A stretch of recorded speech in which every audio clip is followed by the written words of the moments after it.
நமஸ்காரம் சிம்மா. நம்ம இப்போ எங்க இருக்கோம்? முக்திநாத்ல கந்தங்கி ரிவர். ஸோ எல்லாரும் நம்ம எல்லாம் பார்க்கலாம். கூட வந்த யாத்திரி எல்லாருமே ஷாலி கிராமம் கிடைக்குமா, பெருமாளை நம்ம வீட்டுக்கு அழைச்சிட்டு போகும்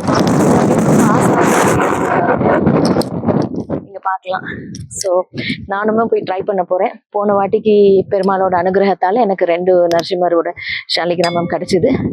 ஸோ அது வந்து பக்தர்களுக்கு கொடுத்தாச்சு. இப்போவும் போய் ட்ரை பண்ண போறேன். பெருமாளோட ஆசீர்வாதத்துல எனக்கும் ஒரு ஷாலி கிராமம் கிடைச்சதுன்னா ரொம்ப சந்தோஷம். ஸோ இந்த பிளேஸ் கண்டிப்பா யார் வந்தாலும் முக்திநாத் யாத்திரைக்கு வரும்பொழுது எல்லாருமே வந்து பார்க்கக்கூடிய ஒரு ஸ்தலம் தான். ஸோ கண்டிப்பா மிஸ் பண்ணிடாதீங்க. ஸோ என்னோட ப்ரோக்ராமோட ஐட்டினரி நான் நெக்ஸ்ட் வீடியோல உங்களுக்கு கொடுக்குறேன்.